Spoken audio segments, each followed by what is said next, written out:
Dans la série Mon père, que pensez-vous de? Je demande Mon père, que pensez-vous de Non-Warrior? J'ai des choses à dire. Je ne sais pas si elles seront très intelligentes, mais j'ai des choses à dire. On est parti pour un nouvel épisode de Théologie et Popcorn.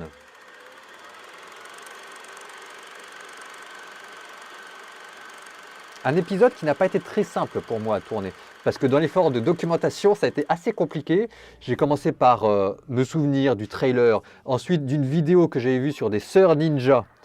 Et puis ensuite, je me suis demandé, mais oui, mais au fait, qu'est-ce que l'Église pense des arts martiaux? Et puis finalement, je suis tombé là-dessus. Et puis après, je suis resté des heures à regarder des histoires de kung-fu. Enfin bon, bref. Alors, pour rappel, je sors mon pense-bête. Non-Warrior est inspiré d'un comic book qui était publié au XXe siècle. C'est l'histoire d'une jeune fille, Ava, qui se réveille à la morgue vivante avec un artefact bizarre, une auréole d'ange plantée dans le dos. Elle découvre alors qu'elle est la membre d'un ordre ancien qui s'est donné pour mission de combattre les démons sur la Terre. La série a cartonné dans le monde, un peu moins en France de manière étonnante, à tel point qu'une deuxième saison est prévue et devrait commencer à la tourner en 2022. Alors maintenant, qu'est-ce que je pense d'une série qui parle de femmes ninja bonnes sœurs, alors que je suis un peu un spécialiste de la vie religieuse, en étant un, et que je ne suis pas totalement insensible à cette histoire d'art martial appliquée à la vie spirituelle et religieuse. Eh bien, en un mot, j'ai trouvé que c'était une série qui était bizarre. Une série un peu surréaliste, qui part absolument partout et qui a tous les éléments pour que ça parte dans le décor. À chaque épisode qu'on regarde, on se dit, mais quand est-ce que ça va partir en cacahuète? Et ça ne part pas en cacahuète. Donc, c'est pas anti-chrétien, c'est pas anti-clérical, alors qu'on s'y attendrait. Alors, attention, je ne me prononce pas sur la deuxième saison. Mais là, j'ai rien vu qui soit ouvertement choquant. Simplement, ça reste une série qui est bizarre. Vraiment, ces histoires de bonnes sœurs ninja avec des auréoles dans le dos. Remarquez, peut-être que c'est moi qui me trompe après tout, moi j'en sais rien, mais peut-être qu'effectivement je passe à côté de ce qui est en fait la vraie vie religieuse. Ouais, mais je me souviens pas, alors même que j'étais novice, que mon père m'ait parlé d'entraînement de kung-fu ou de choses comme ça. Bon, je suis sûr que vous avez un avis très précis sur cette question, vous me le mettez dans les commentaires que je rigole avec vous. Attention aussi, c'est pas non plus une série que je recommande en vous disant elle est géniale. Je pense que je lui mets un 12 sur 20, il ne faut pas non plus exagérer. Je ne suis pas persuadé que les comédiens jouent hyper bien, je ne suis pas persuadé que le script soit hyper bien travaillé et il y a des longueurs. Bon, mais une fois qu'on a dit ça, c'est vrai que ça se laisse regarder. Si vous vouliez une série qui vous fait réfléchir sur la religion au XXIe siècle, ce que je vous recommande, c'est Messia. Et là, je regrette qu'il n'y ait pas de saison 2. Si vous vouliez une comédie plus teenager avec du kung-fu, la série Coup de cœur, j'ai adoré, c'est de Fairy Priest. Et puis si vous êtes plutôt dans le trip art martial, lutter contre les démons, alors évidemment le grand classique ce serait The Priest.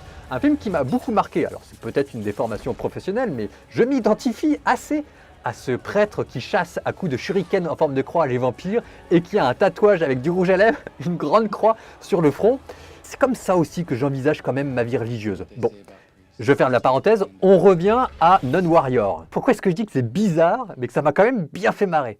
Parce que sans le savoir, cette série en fait est une sorte de grand fousitou, de grand chaudron. Il y a des mecs qui sont mis à côté et qu'on se dit on va faire un script avec toutes les idées bizarres qu'on peut avoir de l'église catholique. Sauf que ce qu'ils n'ont pas vu, je ne pense pas qu'ils l'aient fait exprès, c'est qu'en fait, ils ont plutôt pas mal pioché les ingrédients. Et à la fin, ça vous donne une série moyenâgeuse qui vous fait plonger dans le type d'imaginaire que quelqu'un pouvait avoir au XIIe siècle, XIIIe siècle. Et c'est assez curieux, alors même que ça reprend les codes culturels du XXIe siècle. Alors, je vous ai dit contes, légendes, mythes, folklore. Je ne vous ai pas dit grande théologie ou parole d'évangile. Donc vous me faites bien la différence entre la Bible et Jésus et Netflix. Bon, et maintenant on y va. Première idée qui paraît saugrenue, mais qui à la réflexion est plus profonde qu'il n'y paraît. C'est cette histoire de démons qui viennent d'un autre espace-temps et qui font irruption dans notre univers à nous. C'est vrai qu'au Moyen-Âge, on croyait que les démons habitaient le centre de la Terre, le royaume des morts, il était au centre de la Terre. Vous regardez par exemple la Divine Comédie de Dante, et que ensuite les démons faisaient irruption dans notre monde à nous.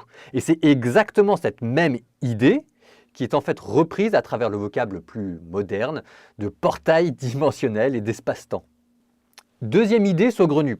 Le matériau qui vous confère des pouvoirs surnaturels. Alors dans la série, c'est une sorte de kryptonite qui fonctionne façon ange et démon.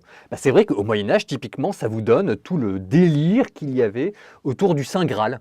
C'est à peu près la même chose. Sauf que ici, d'ailleurs, c'est pas le même fait parce que c'est repris dans le contexte actuel du débat entre science et foi. Et donc vous avez une scientifique qui va à coup de scanner, d'expérimentation pour essayer d'étudier ce matériel.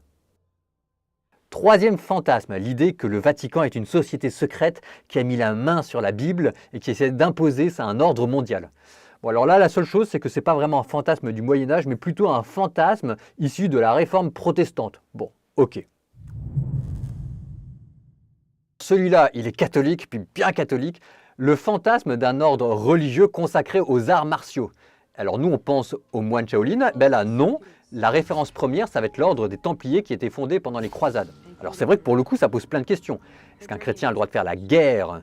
Est-ce qu'un chrétien a le droit de se consacrer aux arts martiaux? Tiens d'ailleurs, vous me mettez ça dans les commentaires, j'aimerais bien savoir s'il y en a parmi vous qui sont chrétiens et qui l'idée d'un art martial chrétien séduit. Je me dis que là, il y aurait peut-être des choses à faire. Donc mettez-moi vos commentaires. Une toute petite déception quand même sur ce sujet-là, parce que je trouve qu'ils auraient pu pousser jusqu'au bout.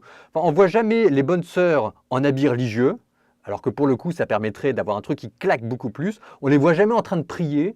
Et puis, le vocabulaire traditionnel de novice, d'entraînement, etc. n'est pas repris. Et je trouve que là, il y a un effort de documentation qui n'a pas été fait. Et c'est dommage parce que ça aurait emmené la série, je pense vraiment, dans une autre dimension.